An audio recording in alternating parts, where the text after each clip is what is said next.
Bonjour à tous et à toutes. Aujourd'hui, nous parlerons d'un lieu assez singulier aux États-Unis.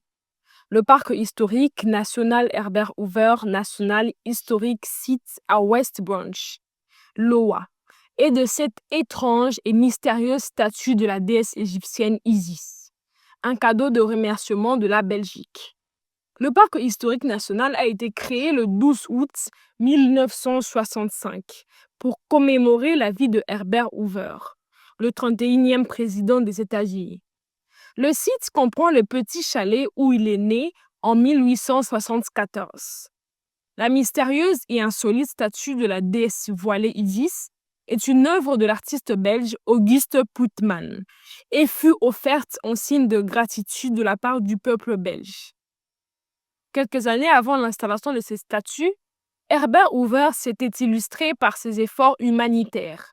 Durant la Première Guerre mondiale, il dirigea notamment la commission for Relief in Belgium, qui permit de venir en aide à la population belge durement touchée par le conflit. En reconnaissance de cet engagement, la Belgique, via un comité formé de réfugiés, d'enfants et de soldats belges, fit ériger la statue d'Isis comme symbole de vie, de reconnaissance et de solidarité. La statue, en bronze, mesure environ 7 pieds, soit un peu plus de 2 mètres, et représente la déesse Isis assise sur un trône, voilée. Elle tient dans sa main droite un flambeau de vie dont les 3 flammes symbolisent le passé, le présent et le futur, et dans sa main gauche, la clé de la vie.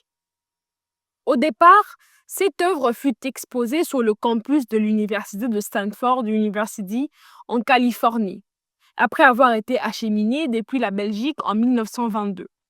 Ce n'est qu'en 1939 que Hoover et son épouse décidèrent de la déplacer sur les lieux de sa naissance, à West Branch, afin qu'elle contemple la maison de son enfance. Le parc lui-même, inauguré officiellement en 1965, recouvre lieux de naissance, écoles, maisons de culte, ateliers de forgerons et autres bâtiments liés à la vie de Hoover. Le fait que la statue d'inspiration égyptienne soit placée dans ce contexte rural américain crée un contraste visuel et symbolique fort. Le positionnement de la statue est également symbolique.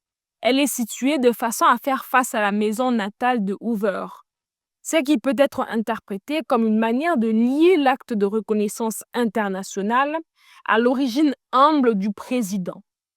De plus, cette œuvre invite à réfléchir à la notion de gratitude internationale et à la façon dont des nations peuvent exprimer leur reconnaissance sous forme artistique.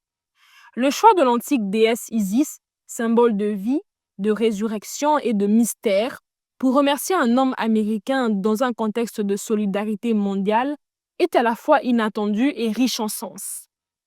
Cette statue est aujourd'hui souvent mentionnée comme un des monuments les plus curieux des parcs présidentiels américains. Combinant art européen, mythologie égyptienne, histoire américaine et mémoire de la Première Guerre mondiale. En conclusion, cette statue d'Isis au parc national Herbert Hoover est bien plus qu'un simple ornement. Elle incarne un pont entre continents, entre guerre et paix, entre gratitude et mémoire. Elle nous rappelle que les gestes humanitaires, bien que parfois modestes, peuvent laisser une trace durable, souvent inattendue, dans l'espace et dans le temps. Elle invite aussi à porter un regard curieux sur les symboles qui nous entourent et à découvrir les histoires surprenantes qui se cachent parfois derrière un simple monument.